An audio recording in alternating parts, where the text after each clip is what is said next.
नमस्कार, news for nation देख रहे हैं आप और मैं हूं अदिति आपके साथ। देखिए, बिहार सरकार ने सरकारी कर्मचारियों के लिए एक बहुत बड़ी राहत भरी वो घोषणा की है। अब मेडिकल इमरजेंसी के दौरान इलाज करवाना बेहद आसान हो जाएगा। पहले से तो बेहद आसान हो जाएगा। और वो कैसे?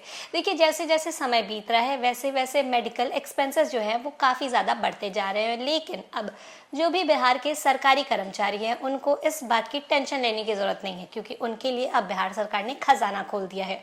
क्या है ये पूरा मामला? चलिए आपको हम विस्तार से बताते हैं। बिहार सरकार ने राज्य के लाखों सरकारी कर्मचारियों, पेंशन भोगियों और जनप्रतिनिधियों को बड़ी राहत देने का फैसला लिया है। अब राज्य के करीब 9 लाख सरकारी कर्मचारियों को इलाज के दौरान अस्पताल में कैश लेकर काउंटर पर खड़ा नहीं होना पड़ेगा। विधानसभा में उप मुख्यमंत्री सम्राट चौधरी ने कैश इलाज की सुविधा लागू करने की घोषणा की है। इस सुविधा का लाभ विधायक और विधान पार्षद भी उठा सकेंगे।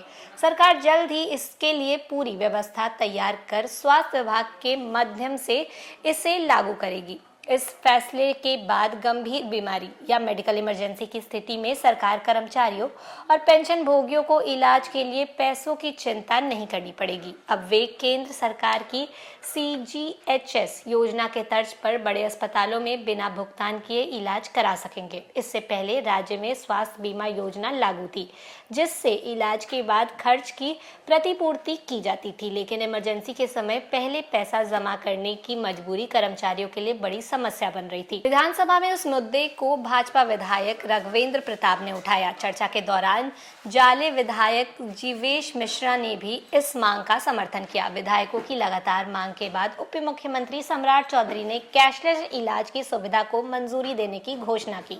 इस नए व्यवस्था के तहत इलाज का पूरा खर्च सीधे राज्य सरकार वहन करेगी। उप मुख्यमंत्री ने कहा कि राज्य की मौजूदा स्वास्थ्य योजना पहले से ही प्रभावी है और अब इससे और ज्यादा मजबूत किया जाएगा। उन्होंने दावा किया कि बिहार सरकार की स्वास्थ्य सुविधा CGHS से भी बेहतर बनाने की दिशा में काम किया जा रहा है, ताकि कर्मचारियों को इलाज के लिए किसी तरीके की परेशानी ना हो।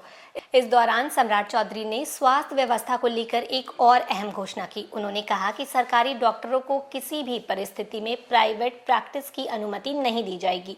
इसके लिए सरकार जल्द ही ठोस नीति और एक्शन प्लान तैयार करेगी। साथ ही PPP मॉडल पर मेडिकल कॉलेजों के संचालन के लिए भी नीति वो नई नीति लाई जाएगी। तो वहीं विधानसभा के बाहर नीट छात्रा की मौत के मामले को लेकर भी सियासी माहौल गरमाया रहा। इस मुद्दे पर उप मुख्यमंत्री और गृह मंत्री सम्राट चौधरी ने पूर्व मुख्यमंत्री राबड़ी देवी को चुनौती देते हुए कहा कि उनको लगता है कि इस मामले में किसी मंत्री या उनके परिवार के सदस्य शामिल हैं तो उसका नाम और सबूत सार्वजनिक किए जाए। उन्होंने कहा कि दोषी पाए जाने पर 24 घंटे के भीतर कार्रवाई कर जेल भेजा जाएगा। उन्होंने ये भी कहा कि बिना नाम बताए आरोप लगाना साक्ष्य छिपाने के समान है। तो देखिए, सम्राट चौधरी की इस घोषणा के बाद लाखों जो कर्मचारी हैं, सरकारी कर्मचारी, वो बेहद खुश हैं, क्योंकि उनमें खुशी की लहर है, क्योंकि ये बहुत बेनिफिशियल एक तरीके से उनके लिए ये चीज़ साबित हो सकती है।